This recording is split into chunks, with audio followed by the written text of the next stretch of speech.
नमस्कार, आप सभी का स्वागत है और आप ये देख रहे हैं यूट्यूब चैनल रीमेक एडुपात, जो हम अतीत से वर्तमान बिहार बिड द्वारा जो चलाई जा रही है सरकारी विद्यालयों में, उसकी वीडियो लेके आ रहे हैं और कक्षा 8 की वीडियो कई आपको अपलोड हो गई हैं। उसके बाद उसी में ये अगली श्रृंखला है और इसमें हम लोग पाठ 10 और पाठ 11 के वन लाइनर को हम लोग देखेंगे। वन लाइनर का मतलब है चूंकि एमसीक्यूज़ को बनाने में टाइम लगेगा और हमारे पास समय नहीं है, परीक्षा हमारे सर पे है, इसलिए मैं वन लाइनर लेके आया हूँ कि आपका काम जल्दी हो जाए। तो आप वन लाइनर को देख के आपको प्रश्न का उत्तर ही ना चाहिए, एमसीक्यू में टाइम लगता है। ठीक है, तो मैंने सारे पक्षों को यहाँ छूने का प्रयास किया है और हर बिंदु तक पहुँचने का मैंने प्रयास किया जो किताब में है। व्यापक चीज़ों विषय तो बहुत व्यापक होता है, लेकिन जो किताब में दिए गए हैं उसको मैं लेके आने का प्रयास किया। आशा है इसको आपसे लाभ होगा। यदि आप अभी तक हमें सब्सक्राइब नहीं किए तो प्लीज़ सब्सक्राइब कीजिएगा, ताकि आप हमारे साथ जुड़ तो जाएं। तो आपको बस एक काम करना है, सब्सक्राइब कीजिए, अच्छा लगे तो अंत में लाइक करके जाइएगा, नहीं होगा तो कमेंट कीजिएगा आपने लाइक क्यों नहीं किया। आइए देखते हैं। पहला, मुगल काल में अमीर उच्च अधिकारी कहे जाते थे। तो अमीर को पूछ दिया जाता है कि मुगल काल में अमीर क्या होते थे, तो मुगल काल में अमीर उच्च अधिकारी होते थे। आइए देखते हैं। बृहदेश्वर मंदिर तंजावुर तमिलनाडु में है। इससे कई सारे प्रश्न बनते हैं और मैं जानता हूँ मीनाक्षी मंदिर चाहे बृहदेश्वर मंदिर, ये आपके अब की बार परीक्षा में छपेंगे एकदम। ये जो पाठ है 10 और 11, इसमें से 2 से 3 प्रश्न आएंगे, मैं डेट श्योर करता हूँ आपको। आइए, बृहदेश्वर मंदिर ये आपको तंजौर में है, तंजावुर में है, दोनों नाम एक ही है। और ये कौन से राज्य में है, ये तमिलनाडु में है। ये पूछ दिया जाता है कि बृहदेश्वर मंदिर बनाया किसने था। इसकी चर्चा मैं आगे के पाठों में करूंगा और इसकी चर्चा क्लास 7 में डिटेल में है, मैं वहाँ भी उसकी चर्चा करूंगा, लेकिन यहाँ संक्षिप्त में बता देता हूँ। ये चोल साम्राज्य आपको, उसका राजा था प्रथम राजा राजराज प्रथम ने किया था। क्लियर है। उसके जो देवता थे राजराज राजेश्वरम, उसकी पूजा के लिए उसने इसको बनवाया था। क्लियर है। आइए देखते हैं आगे। यहीं है ही बृहदेश्वर मंदिर का निर्माण चोल शासक राजाराज प्रथम ने किया था। क्लियर है। मीनाक्षी मंदिर मदुरई में है। ये कक्षा 7 में भी पढ़नी है ये सारी चीज़ें, वहाँ भी हमने इसका जिक्र किया है। मीनाक्षी मंदिर मदुरई है और ये भी तमिलनाडु में है, पांड्य राजाओं ने बनवाया था इसको। मुगल काल में यूरोपीय व्यापारियों के व्यापारिक केंद्र क्या थे, इसका जिक्र है। अब जो मुगल काल में जो व्यापारी आए थे ना, कौन कौन आए थे, डच आए थे, पुर्तगाली आए थे, अंग्रेज आए थे, फ्रांसीसी आए थे। ये सारे के सारे उसी समय तो आए थे और आके इतना देर हम लोगों को सता के गए। पुर्तगालियों ने तो अभी तक सताया था। पुर्तगालियों का कहाँ था, गोवा में था व्यापारिक केंद्र। डचों का कहाँ था, मछलीपत्तनम में था। अंग्रेजों का कहाँ था, मद्रास था। फ्रांसीसियों का कहाँ था, पौंडीचेरी में था। इसको याद रखना है। गोवा को आपको पुर्तगालियों ने एकदम वहाँ अपना अपना अड्डा बना लिया था, गोवा से ही लास्ट में सब भगाए गए हैं। डच का केंद्र कहाँ था, मछलीपत्तनम था। अंग्रेज कहाँ थे, मद्रास में अपना माथा टिकाए हुए थे। और फ्रांसीसी पौंडीचेरी में थे। ये याद रखना है। पुर्तगाली को गोवा से याद कीजिए, फ्रांसीसी को पौंडीचेरी से याद कीजिए और अंग्रेज को मद्रास से याद कीजिए। डच तो अपने आप याद हो जाएगा। क्लियर है। मैं इसको बार बार इसीलिए कह रहा हूँ, अगर वीडियो स्लो लगता है तो तेज़ करके देखिए, आपके हाथ में तेज और स्लो करना है। क्लियर है। और अब ब्लर दिखता है तो आपके हाथ में आपका रेजोल्यूशन बढ़ा लेना है। मैं हाई रेजोल्यूशन में वीडियो अपलोड करता हूँ और नॉर्मल आपको आवाज़ में करता हूँ, स्पीड में नहीं करता हूँ। चाहूँ तो मैं भी स्पीड में कर दूंगा तो आपके लिए दिक्कत हो जाएगी, तो मैं नॉर्मल आवाज़ में करता हूँ ताकि आप अपने से बढ़ा लें घटा लें। और आपको अगर ब्लर दिखता है, धुंधला दिखता है, तो आप अपने मोबाइल से उसकी सेटिंग करवा लें या कर लें। आइए देखते हैं। 1857 में प्लासी का युद्ध हुआ था। 1857 में प्लासी का युद्ध हुआ था। प्लासी का युद्ध किसके किसके बीच हुआ था, हमने पीछे में जिक्र किया था, यहाँ जिक्र करेंगे, टाइम लगेगा। पहले मद्रास, बम्बई, कलकत्ता, 3 ही प्रेसिडेंसी शहर थे। कौन, आपको मद्रास, बम्बई, कलकत्ता। यहाँ पूछ दिया जाता है इसमें से कौन प्रेसिडेंसी शहर नहीं है, उसमें दिल्ली घुसा दिया जाता है। तो आप तो दिल्ली में कंफ्यूज होंगे और दिल्ली आंसर मार के आ जाएंगे, तो वहाँ नहीं होना चाहिए। दिल्ली नहीं थी, 3 ही थे पहले। गोदावरी नदी को ही बृहद गंगा अथवा दक्षिण गंगा कहा जाता है। बहुत शानदार प्रश्न। बृहद गंगा और दक्षिण गंगा किसको, गोदावरी नदी को कहा जाता है। इसी को वृद्ध गंगा, बूढ़ी गंगा कहते हैं इसको। किसको, गोदावरी को। फरक्का में मुर्शिदाबाद तक की गंगा नदी के भाग को भागीरथी, अब यहाँ देखिए, चूंकि गंगा और कुछ धार्मिक नदियों के बारे में जानकारी है और ये आज के लिए भी बहुत प्रासंगिक है। गोदावरी को तो हमने जान लिया, बृहद गंगा या दक्षिण गंगा, और जो फरक्का से मुर्शिदाबाद तक जो गंगा नदी बहती है उसी को भागीरथी कहा जाता है। ठीक है, कहाँ से? फरक्का से मुर्शिदाबाद तक गंगा नदी के भाग को, तथा मुर्शिदाबाद से हुगली तक के हिस्से को हुगली नदी कहा जाता है। ये सब किसका नाम है? गंगा का ही नाम है। क्लियर है? फरक्का से मुर्शिदाबाद तक को भागीरथी कहा जाता है और मुर्शिदाबाद से हुगली तक हुगली नदी कहा जाता है। किसको? गंगा नदी को। क्लियर है? और गोदावरी क्या है? गोदावरी बृहद गंगा है, ये दक्षिण गंगा इसको कहा जाता है। आइए आगे देखते हैं। अहमद बहबहानी एक ईरानी यात्री था। अहमद बहबहानी एक ईरानी यात्री था। 1853 में रेलवे की शुरुआत हुई। क्लियर है? ब्रिटिश काल में कानपुर सूती, ऊनी और चमड़े की वस्तुएं तथा जमशेदपुर स्टील उत्पादन के लिए विख्यात था। ब्रिटिश काल में कानपुर किस लिए था? सूती के लिए, ऊनी के लिए और सबसे ज़्यादा फेमस ही चमड़े के लिए था। और आपका जमशेदपुर तो पता ही है स्टील के लिए है, तो उसको बहुत ज़्यादा याद करने की जरूरत नहीं है, वैसे ही याद है हम लोगों को। चलिए, ब्रिटिश काल में मद्रास में फोर्ट सेंट जॉर्ज, ये बड़ा शानदार होता है, इसको पूछना पड़ता है और याद रखना पड़ता है, ये कंफ्यूज कर देता है।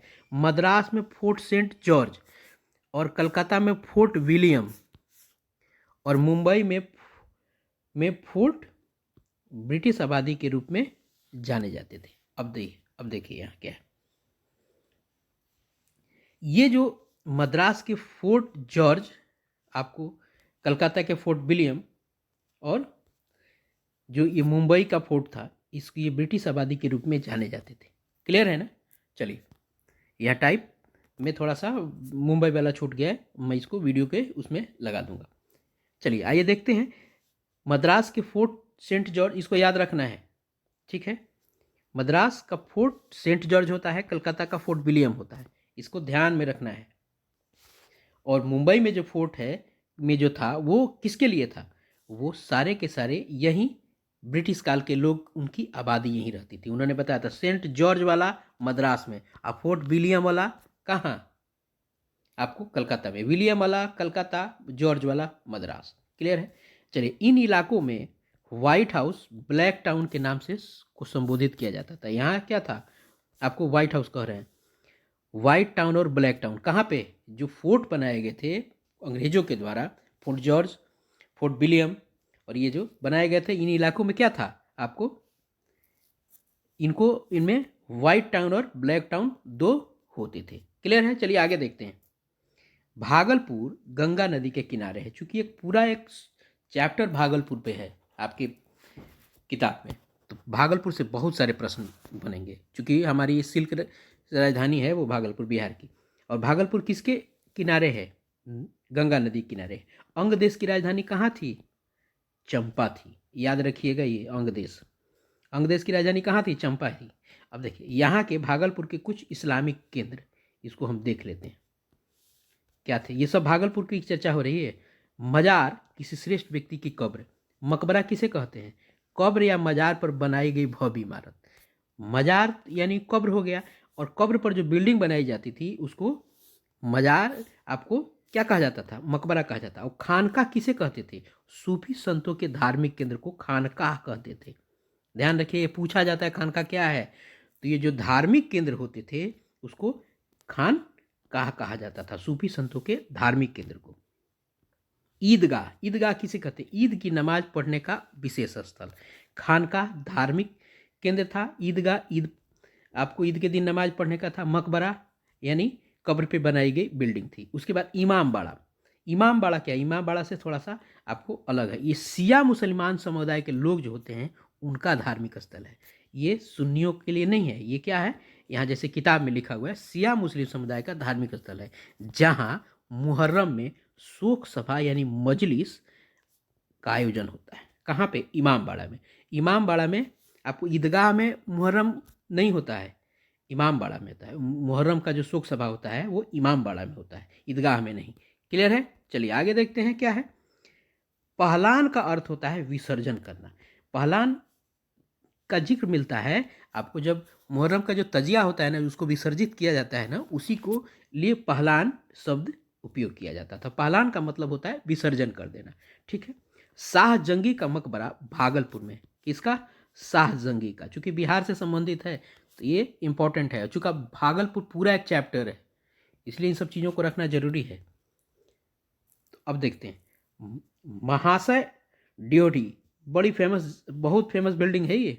महाशय ड्योढ़ी भागलपुर के नियामतपुर यानी चंपानगर में है। क्लियर है ना? इसकी एक कहानी है पूरा महाशय ड्योढ़ी की। आप किताब में पढ़िएगा तो पता चलेगा, यहाँ पढ़ेंगे तो सारा वीडियो समाप्त हो जाएगा। महाशय ड्योढ़ी का निर्माण महाशय वंश के परेश नाथ घोष ने करवाया था और बाद में इसको तोड़वा के डीएम ने अपना महासचिवालय बनवा लिया था। महाशय ड्योढ़ी का निर्माण महाशय वंश के परेश नाथ घोष ने किया था। ये देखिएगा कहीं क्वेश्चन छप मत जाइए। महाशय ड्योढ़ी का निर्माण परेश नाथ घोष ने किया। किसी भी क्वेश्चन को स्किप नहीं कीजिएगा। कहिएगा ना ये क्वेश्चन नीमन नहीं खेला। क्वेश्चन नीमन और खराब नहीं होता है, क्वेश्चन क्वेश्चन होता है और क्वेश्चन खराब ही होता है हमेशा। तो क्वेश्चन आपको आनंद नहीं देगा, जा ये तो बढ़िया क्वेश्चन लगता, ऐसा कुछ नहीं होता है। टेस्ट नहीं होता है क्वेश्चन में। जो जिससे स्किप कीजिएगा, जिससे भागिएगा, देखिएगा वो पीछा आपका करेगा। इसलिए किसी भी क्वेश्चन से भागिए मत। भागलपुर सिल्क खासकर तसर सिल्क के लिए प्रसिद्ध है। भागलपुर चूंकि सिल्क हमारी राजधानी कही जाती है ना, वहाँ की कौन सी तरह की सिल्क था? तसर सिल्क के लिए ये फेमस है। किसके लिए? सिल्क के कई सारे आपको प्रकार होते हैं ना, तो तसर सिल्क उसमें से भी एक काइंड है। आइए देखते हैं। भागलपुर को बिहार का सिल्क सिटी कहा जाता था। अभी मैंने बताया सिल्क सिटी कौन है बिहार का? भागलपुर। ये शायद पूछ देगा, ये तो पूछना ही पूछ रहा है। वाफ्टा एक ही रंग का रेशमी कपड़ों का टुकड़ा है। क्या? वाफ्टा। पूछता है कि वाफ्टा क्या है?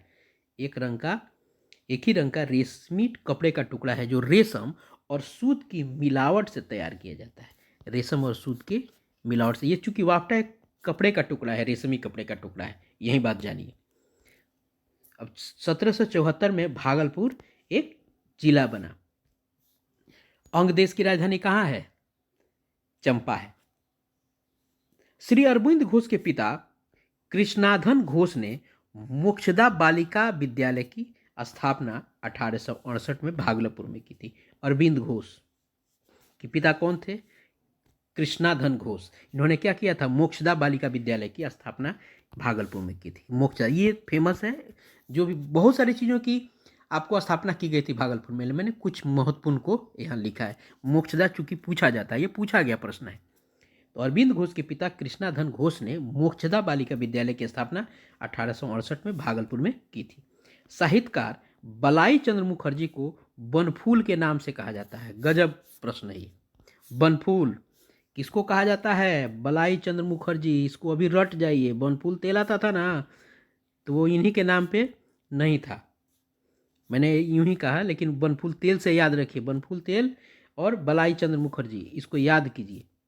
बनफूल तेल लगा दीजिएगा तो बलाय खत्म हो जाएगा। क्लियर है ना?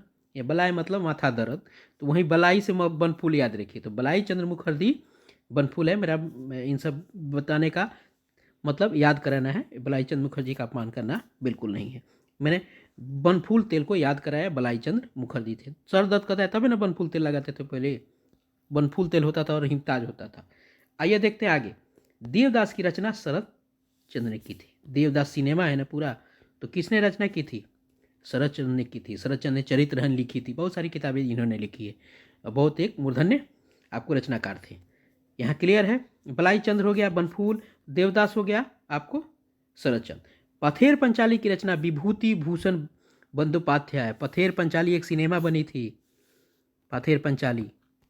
ठीक है, पथेर पंचाली काफ़ी फेमस फिल्म है। तो पथेर पंचाली की रचना किसने की थी? विभूति भूषण बंदोपाध्याय ने की थी। किसने की थी?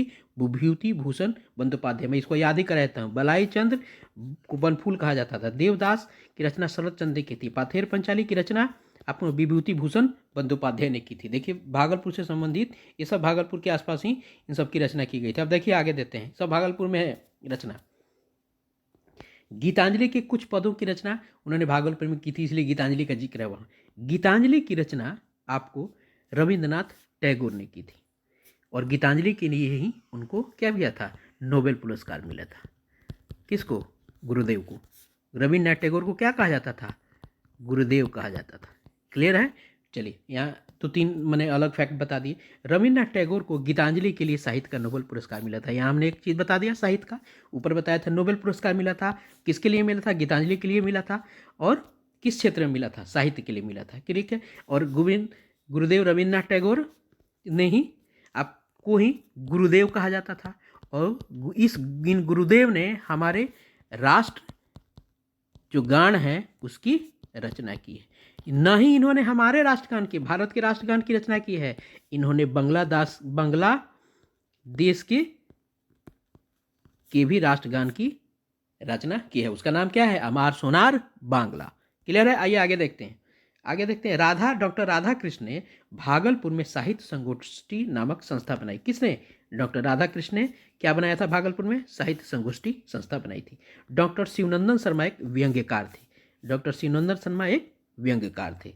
डॉक्टर शिवशंकर शर्मा एक लेखक थे। शिवनंदन शर्मा और शिवशंकर शंकर में याद रखिएगा, शिवनंदन शर्मा एक व्यंग्यकार थे और शिवशंकर शर्मा एक लेखक थे। यात्रा बंगाली शब्द है, यात्रा इसका मतलब होता है नाटक, और यात्रा एक नाटक भी है। यात्रा क्या है, एक बंगाली शब्द है और इसका मतलब क्या होता है आपको, नाटक। यात्रा नाटक, यात्रा नाटक, याद कर लीजिएगा। बाबरी मीरा नाटक के लेखक हरिकुंज थे। बाबरी मीरा नाटक के कौन लेखक थे, हरिकुंज थे। कौन थे, बाबरी मीरा नाटक के लेखक कौन थे, कौन, बाबरी मीरा के लेखक हरिकुंज। बूढ़ानाथ मंदिर कहाँ है, भागलपुर में है। शानदार प्रश्न, बूढ़ानाथ मंदिर कहाँ है, भागलपुर में। बूढ़ानाथ मंदिर कहाँ है, भागलपुर में। कहाँ है, भागलपुर में। इसको याद रखने की जरूरत है, मैं इसीलिए इसको याद कराते चल रहा हूँ। बूढ़ानाथ मंदिर का निर्माण लक्ष्मी नारायण सिंह ने कराया था। बूढ़ानाथ मंदिर बहुत फेमस है, इसको कराया किसने था, लक्ष्मी नारायण सिंह ने कराया था। जन्म जैन धर्म के 12वें तीर्थंकर वासु पूज्य प्रथम, और लोग सब जानते हैं। उसके 23वें 24वें सबको याद रहता है, प्रथम सबको याद रहता है, 12वें नहीं याद रहता है। 12वें का जिक्र है आपकी किताब में, तो इसको वासु पूज्य याद रखिएगा। जैन के पूछ देगा कि जैन धर्म के वासु पूज्य कौन से तीर्थंकर थे, तो आप कहें कि सारा यादें रखें, कैसे काम चलेगा, तो इसको इसलिए याद रखना है क्योंकि आपकी किताब में इसका जिक्र है, और इनकी जन्मस्थली भागलपुर है। क्यों याद रखना है इनको, क्योंकि इनकी वासु पूज्य की जन्मस्थली भागलपुर थी। और ये कौन से तीर्थंकर थे, जैन तीर्थंकर हुए हैं ना, तो उन सब में आप में 12वें तीर्थंकर वासु पूज्य थे। क्लियर है। चलिए, क्वींसलैंड हाउस भागलपुर में है। क्वींसलैंड हाउस क्या है, भागलपुर में। और इसी का आपको वो जो ड्योढ़ी था, उसी जैसे यहाँ जिक्र नहीं हुआ था महाशय ड्योढ़ी का, यही क्वींसलैंड हाउस के हिसाब में था। आइए अगला पाठ है 11, और 11 में देखते हैं क्या क्या है।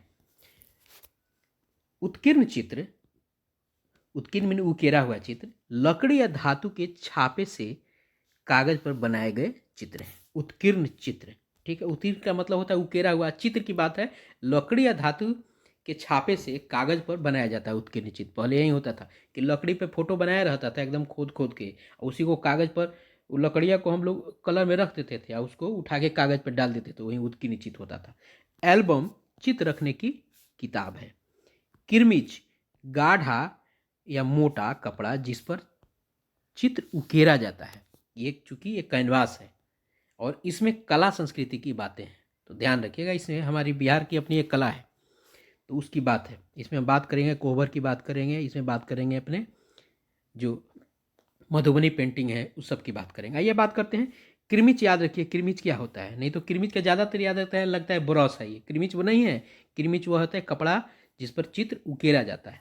टीपू सुल्तान मैसूर का शासक था। पलासी के युद्ध में सिराजुद्दौला की हार हुई और मीर जाफर बंगाल का नवाब बना। कहाँ आपको, पलासी के युद्ध में सिराजुद्दौला हारा, मीर जाफर बंगाल का नवाब बना। फिर मीर जाफर को मीर कासिम ने हराया और वो नवाब बना। मीर कासिम मीर जाफर का दामाद था, ध्यान रखिएगा। और 1757 में पलासी का युद्ध हुआ था। लॉर्ड क्लाइव ने पलासी युद्ध में ब्रिटिश सैनिक का नेतृत्व किया था। किसने, लॉर्ड क्लाइव ने। और प्लासी का युद्ध किसके किसके बीच में होता है? इसी लॉर्ड क्लाइव और सिराजुद्दौला के बीच में हुआ था। जो जो सैनिक था ना उस टुकड़ी का, उसका नेतृत्व लॉर्ड क्लाइव ने ही किया था। दरिया दौलत महल श्रीरंगपत्तनम में है। कौन सा महल? दरिया दौलत महल। दरिया दौलत महल कहाँ है? श्रीरंगपत्तनम में है। दरिया दौलत श्रीरंगपत्तनम, दरिया दौलत श्रीरंगपत्तनम, इसको दिमाग में चिपका लीजिए। मधुबनी पेंटिंग बिहार की प्रमुख चित्रकला है। बिहार की कई सारी चित्रकलाएं हैं। मधुबनी पेंटिंग, कोहोबर, टिकुली कला, आइए आगे उन सब पे चर्चा करेंगे। मधुबनी चित्रकारी को दो रूप, भित्ति चित्र और अरिपन चित्र, इन दो तरीके से किया जाता है। आगे थोड़ा हम इस पे चर्चा कर लेंगे। मधुबनी चित्रकारी की दो रूप हैं। कौन से? एक भित्ति चित्र है और एक अरिपन चित्र है। क्लियर है ना? भित्ति को ध्यान रखिएगा। पहले भित्त किसी से बना होता था? दीवाल होता था और वो मिट्टी से बनाए जाते थे। देखिए कहीं उससे नाम जुड़ जाएगा भित्ति चित्र का। भित्ति चित्रकला में देवी देवताओं यानी राधा कृष्ण, राम सीता की कथा, विवाह के अवसर पर रति और कामदेव तथा पशु पक्षी के चित्र दीवारों पर चित्रित किए जाते थे। अभी बताया ना, भित्ति, भित्ति माने भीत, भित्ति चित्र यानी दीवार पर बनाए गए। और किसके चित्र बनाए जाते थे? राधा कृष्ण के, राम सीता के। और विवाह के अवसर पर ये चीज बनाते, रति और कामदेव के फोटो बनाए जाते थे, पशु पक्षियों के फोटो बनाए जाते। कहाँ? दीवारों पर, यानी भीत पर। पहले मिट्टी के घर होते थे, उसको कहा जाता था भीत का घर है, ढह जाएगा। ऐसा ही होता था। मैं इसको आसान भाषा में समझिए। अरिपन चित्र, अरिपन चित्र आंगन या चौखट के सामने जमीन पर बनाया जाता था। क्लियर हो गया हमारा आपको यहाँ कि भित्ति चित्र दीवार पर, अरिपन चित्र जमीन पर, ये अरिपन चित्र बनाया जाता था। और दोनों किसके हैं? ये मधुबनी चित्रकारी के प्रकार हैं। क्लियर है ना? ये दोनों क्या है? ये मधुबनी चित्रकारी के प्रकार हैं। ये दोनों याद रखने के, भित्ति चित्र और अरिपन चित्र पूछ देता है। ये दोनों कला शैली किसके किसके हैं? मधुबनी चित्रकारी के प्रकार हैं। क्लियर है? चलिए आगे देखते हैं। अब अरिपन चित्र में जो है था ना, स्वास्तिक बनाए जाते थे। दीप, फूल, पशु पक्षी जो जमीन पे बन सकते थे वो बनाए जाते थे। चौकट के सामने नहीं वेलकम लिख दिया जाता है, रंगोली लोग बना देता है, तो मधुबनी पेंटिंग में अरिपन चित्र बनाए जाते थे। और अरिपन चित्र में स्वास्तिक, दीप, फूल, फल, पशु पक्षी के जो बन सकते थे आपको जमीन पे, वो बनाए जाते थे। अब देखिए इन लोगों को याद रखिएगा। सिया देवी, कौशल्या देवी, शशिकला देवी, गंगा देवी, भगवती देवी मधुबनी पेंटिंग के प्रमुख चित्रकार हैं। भगवती देवी बड़ी प्रमुख हैं, शशिकला देवी, कौशल्या देवी, ये लोग बहुत प्रमुख लोग हैं। सिया देवी, ये सब लोग प्रमुख ही है। मैं किसको चुनूँ किसको छोड़ूँ? गंगा देवी, सब लोग प्रमुख है, इसको याद रखना है। सिया देवी, कौशल्या देवी, शशिकला देवी, गंगा देवी, भगवती देवी। जिसे भगवान जैसा नाम दिखता है याद रखिएगा उसको, ठीक है ना? सिया, कौशल्या, शशिकला, भगवती, भगवती माता भगवती का नाम है इसमें। सिया देवी, ये सब रामायण से संबंधित है, इसको याद रखिए। शशिकला दक्षिण भारतीय एक काफ़ी नेत्री थी, उनका है। आइए आगे देखते हैं। ये लोग जापान के तोकी माची में मधुबनी चित्रकारी का संग्रहालय। देखिए मधुबनी चित्रकला ने कितना अपना रीच बनाया है। ये कहाँ है? जापान के तोकामाची, तोकामाची में मधुबनी चित्रकला का संग्रहालय है। चूंकि बिहार की परीक्षाओं में बिहार से संबंधित चीज़ें पूछेंगी। मैं बता रहा हूँ इस पाठ से आपको प्रश्न आएंगे। ये जो दोनों पाठ मैं यहाँ जिक्र कर रहा हूँ, इसे 2 से 3 प्रश्न आपको छपने हैं। 2 से, ध्यान रखिएगा। क्लास 8 का जो है ना, जो इतिहास है आपके परीक्षा के लिए बहुत महत्वपूर्ण है। उसके बाद आता है 12वीं क्लास 7 का। प्राचीन इतिहास से कम प्रश्न पूछे जाते हैं, आएगा। चूंकि मान लीजिए अगर सोशल साइंस जिसका सब्जेक्ट ही है तो वहाँ इतिहास के तो प्रश्न आएंगे, लेकिन वो जीके जीएस वाले लोगों को जो है ना 8वें क्लास पे और 7वें क्लास पे ज़्यादा फोकस करना है। प्रायोरिटी ज़्यादा 8वां को देना है, उसके बाद आपको 7वां को देना है। 1 से 2 प्रश्न जीएस में आपको आते हैं प्राचीन इतिहास से, इस चीज़ को ध्यान रखना है। आगे देखिए, राजा रवि वर्मा एक बहुत प्रसिद्ध तैल चित्रकार थे। पूछा जाता है कि राजा रवि वर्मा, चूंकि ये दक्षिण भारत के चित्रकार थे, तो कैसे चित्रकार थे, किस शैली के चित्रकार थे? ये तैल चित्रकार थे। क्लियर है ना? चित्र के उस अंकन विधि का नाम है कौन? तैल चित्र। तैल चित्र उस अंकन विधि का नाम है जिसमें तेल में मिलाए गए रंगों का प्रयोग होता है। तैल चित्र उस अंकन विधि का नाम है जिसमें तेल में रंग मिला के उस पर आपको क्रीमिच पे काम होता है। क्लियर है? क्रीमिच पे काम होता है, या आपको किसी भी कैनवास पे काम होता है, दीवार पे काम हो, किसी ठोस कठोर चीज़ पे काम वो होता है, वो तैल चित्र है। ओकाकुरा काकुजो एक जापानी कलाकार थे। देखिए इनका बहुत महत्वपूर्ण योगदान है, इसलिए इसका नाम है, नहीं तो बहुत लाखों हजारों लोग हैं। लेकिन ओकाकुरा काकुजो एक जापानी कलाकार, इसको याद रखिएगा। आपको नाम टेढ़ा लग रहा है, सोच रहे हैं कौन याद करेगा, ये थोड़े पूछेगा, बिल्कुल पूछ सकता है। जिक्र है यहाँ, यानी किताब में जिक्र है, महत्वपूर्ण आदमी है। अगर आप नहीं जानते हैं तो इसका मतलब ये नहीं है कि बिल्कुल महत्वपूर्ण नहीं होगा। ओकाकुरा काकुजो एक जापानी कलाकार है, इसको याद रखने की जरूरत है। और जापान में ही तोकामाची में आपको मधुबनी चित्रकारी का संग्रहालय है। क्लियर है? चलिए आगे देखते हैं क्या है। भवन निर्माण की शैली में ग्रीको रोमन स्थापत्य शैली, बड़े बड़े स्तंभों तथा गुंबदों का रेखा गणितीय संरचना इसी के उदाहरण है। किसमें? ग्रीको रोमन स्थापत्य शैली। ग्रीको रोमन शैली जो थी, एक स्थापत्य शैली थी भवन बनाने में। इसमें क्या होता है? बड़े बड़े स्तंभ, गुंबद का रेखा गणितीय संरचना किसके उदाहरण है? आपको ग्रीको रोमन स्थापत्य शैली का। उसमें क्या रेखा गणितीय संरचना होता था, किसमें? ग्रीको रोमन में। तो उसमें सबसे प्रमुख बात है रेखा गणितीय संरचना उसकी होती थी। बाला में ये बड़ा यूज होता है, हम लोग बाला में यूज करते हैं ना, जंगला को, आपको जिसको खिड़की कहते हैं, दरवाजे को, ये बाला में है बिल्डिंग एज ए आपको लर्निंग एड के लिए। आगे देखते हैं। गौथिक शैली के उदाहरण ऊंची उठी छतें और नोकदार मेहराबें हैं। अब देखिए ग्रीकों में क्या थे? बड़े बड़े स्तंभ थे और गुंबद थे, ठीक है ना। और जो रेखा गणितीय होता है ग्रीको स्थापत्य, याद रखना है, ये सब बिल्डिंग बनाने की है, इस पर पूरा का पूरा चैप्टर है, इसलिए इन सब चीज़ों का जिक्र है यहाँ। गौथिक शैली के उदाहरण क्या है? ऊंची उठी छत और नोकदार बड़ी मेहराबे। जो मेहराबे आपको नोकदार हुआ करती थी वो कौन सी शैली में बनाई जाती थी? गौथिक शैली में। और जो रेखा गणितीय संरचना के अनुसार बनी थी वो ग्रीको रोमन स्थापत्य शैली थी। क्लियर है? अब देखिए इंडो सारासेनिक शैली भी एक भवन निर्माण की शैली है। पूछ देगा कि इंडो सारासेनिक क्या है? आपको लगेगा कोई ना कोई एक पोत है या किसी न किसी के बीच में ये आपको संधि है, तो संधि नहीं है और ना ही पोत है। इंडो सारासेनिक एक स्थापत्य कला की संधि है, भवन निर्माण शैली है इंडो सारासेनिक। गोथिक शैली आपको ऊंची उठी दीवारें, नोकदार मेहराबें होती हैं। ग्रीको शैली में रेखा गणितीय संरचना होता है, इसलिए मैं दोहरा रहा हूँ, आपको याद हो जाए। आनंद मठ की रचना बंकिम चंद्र चट्टोपाध्याय ने की थी। आनंद मठ बहुत महत्वपूर्ण, हमारा राष्ट्रीय गीत इसी से लिया गया है, वंदे मातरम। वंदे मातरम आनंद मठ से लिया गया था। उसकी रचना किसने की थी? बंकिम चंद्र चट्टोपाध्याय ने। क्लियर है? आइए आगे देखते हैं। समाज नामक उपन्यास की रचना रमेश चंद्र दत्त ने की थी। कौन से? समाज नामक, ठीक है, नमक लिखा गया है वो नामक होगा।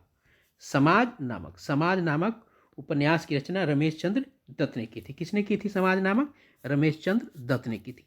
आर्थिक राष्ट्रवाद के प्रवर्तक रमेश चंद्र दत्त को माना जाता है। किसको?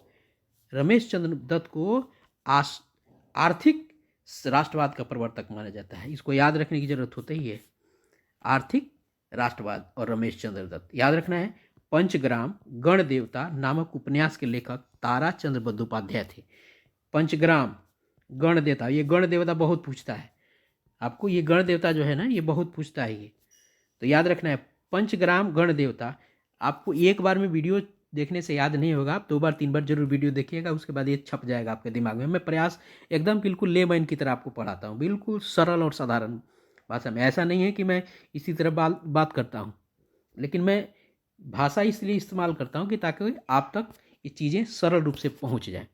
चलिए इसलिए मैं थोड़ा सा टोन अपना बिहारी रखता हूँ। चलिए बिहारी हूँ, भोजपुरी टोन, बिहारी टोन शानदार टोन होता है।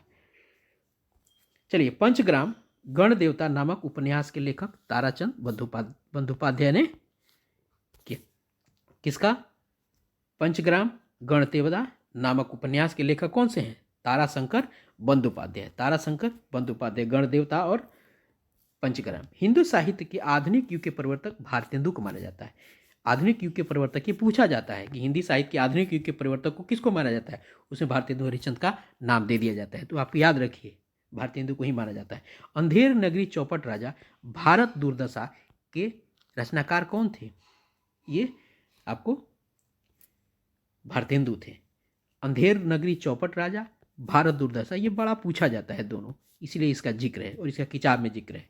भारतेंदु को आधुनिक युग का साहित्य का आपको प्रवर्तक माना जाता है। अंधेर नगरी चौपट राजा, भारत दुर्दशा राजे आपका रचनाकार भारतेंदु हरिश्चंद्र थे। क्लियर है, इसको याद रखिएगा, इसको कहीं ना कहीं नोट कीजिए आप सब सारी चीज़ों को। प्रथम विश्व युद्ध 1914 से लेकर 1918 के मध्य हुआ था। आहुति नामक कहानी, आहुति याद, इसको पहले आप लिख लीजिए। आहुति नामक लेखक प्रेमचंद्र थे, सबको गबन गोदान याद है। आहुति कहानी है, इसके लेखक कौन थे? प्रेमचंद थे। अब प्रमुख किरदार इसमें रूपवती है, ठीक है ना। आहुति सब लोग इस गबन गोदान ये सबको जानता है, लेकिन आहुति है ना, ये किताब में इसका जिक्र है। तो आहुति एक कहानी है और इसके लेखक प्रेमचंद थे। गबन 1931 में लिखी गई थी। गोदान प्रेमचंद की रचना है। गबन, गोदान, आहुति कहानी किसकी रचना है? प्रेमचंद की। ऊपर भी हमने प्रेमचंद के बारे में कुछ पढ़ा है शायद। गबन का एक किरदार देवी दीन है और गोदान का एक किरदार राय साहब है। ये पूछता है, ये पूछ देता है, और ख़ासकर 1 to 5 में तो बहुत सारे आपको हिंदी की किताबों से पूछ देता है कि ईदगाह के प्रमुख पात्र कौन है, ऐसे ही करके पूछ देता है। तो पूछता है कि गबन का एक किरदार देवी दीन, ऐसे पूछ देगा देवी दीन इनमें से निम्न में से किसके किरदार हैं, लिख देगा कई सारे का, और उसमें गबन नाम दे देगा। तो देवी दीन किरदार किसका था? गबन का था। और राय साहब ओंकार नाथ किसके किरदार हैं? गोदान के। राय साहब और ओंकार नाथ दोनों अलग अलग व्यक्ति थे, लेकिन दोनों किसके किरदार थे? गोदान के प्रमुख किरदार थे, इसलिए इनका जिक्र है। देवी दीन, गबन, राय साहब और ओंकार नाथ, गोदान, याद रखिए। अगला है, साझा संस्कृति को क्या कहा जाता है? गंगा जमुनी संस्कृति कहा जाता है, गंगा जमुनी तहजीब कहा जाता है। हिंदी देवनागरी और उर्दू फारसी लिपि में लिखी गई है। हिंदी देवनागरी, परीक्षा में जाते हैं तो लिखता है, पूछता है कि कौन से लिपि में लिखेगा, तो देवनागरी लिखते थे। और उर्दू वाले क्या लिखना होता है? फारसी। उर्दू भाषा है और फारसी लिपि है। उसी तरह अंग्रेजी जो लिखी था, अंग्रेजी भाषा है और लिपि क्या है? रोमन है, ठीक है। हिंदी देवनागरी है, उर्दू फारसी है, लिपि है। 1857 के समय अखबार जो था, जो देहली अखबार था, जो दिल्ली से और तिलिस्म लखनऊ से प्रकाशित होते थे। 1857 के समय देहली अखबार दिल्ली से और तिलिस्म लखनऊ से। दिल्ली तो याद हो जाएगा दिल्ली, लेकिन तिलिस्म कहाँ से? लखनऊ से। 1857 में ये प्रकाशित होते थे। इनका 1857 के संघर्ष वाले आंदोलन में बहुत महत्वपूर्ण स्थान है, इसलिए इनका जिक्र है। तिलिस्म को याद रखिएगा, लखनऊ में। अल हिलाल अल बलाग समाचार पत्र मौलाना अबुल कलाम आज़ाद ने निकाला था। ये पूछता है अल हिलाल वाला। अल हिलाल अल बलाग मौलाना अबुल कलाम की समाचार पत्रिका थी। क्या थे? अल हिलाल, बहुत पूछा जाता है ये अल हिलाल अल बलाग, याद रखिए। चलिए मैं कोशिश करता हूँ 2 बार 4 बार कहने के कि आपको याद हो जाए। इनकलाब जिंदाबाद, यानी इसका अर्थ होता है क्रांति अमर रहे, का नारा उर्दू जबान में है। इनकलाब जिंदाबाद जिसका मतलब होता है क्रांति अमर रहे, यह नारा जो है ना उर्दू के जबान में। क्लियर है? चलिए आइए आगे है, सारे जहां से अच्छा हिंदुस्तान हमारा, कविता के रचना कौन थे? अल्लामा इकबाल थे, ठीक है। सरफरोशी की तमन्ना अब हमारे दिल में है, ये अजीमाबादी ने लिखा था। सारे जहां से अच्छा हिंदुस्तान हमारा, अल्लामा इकबाल, और सरफरोशी की तमन्ना अब हमारे दिल में है, अजीमाबादी ने लिखा था। क्लियर है? चलिए इतना ही आज 10वां और में था, ये बहुत है। थोड़े छोटे छोटे वीडियो मैं बनाता हूँ ताकि आप बोर भी नहीं हो। यदि आपको स्लो लगता है या तेज़ लगता है आवाज़, तो आप अपने मोबाइल की सेटिंग करके स्पीड कम या ज़्यादा कर सकते हैं। ब्लर है, आप उसको अपने मोबाइल से सेटिंग करके आप उसको बड़े अच्छी क्वालिटी में देख सकते हैं। तब तक इतना ही, आगे अगले वीडियो के इंतज़ार कीजिए। और आपको वीडियो मिलेगा कैसे? यदि आपने सब्सक्राइब नहीं किया होगा तो कैसे मिलेगा? तो अभी सब्सक्राइब करके ही जाइए और लाइक करके जाइएगा यदि पसंद आया होगा तो। नहीं पसंद आएगा ज़रूर लिखिएगा क्यों पसंद नहीं आया। Thank you so much. जय हिंद।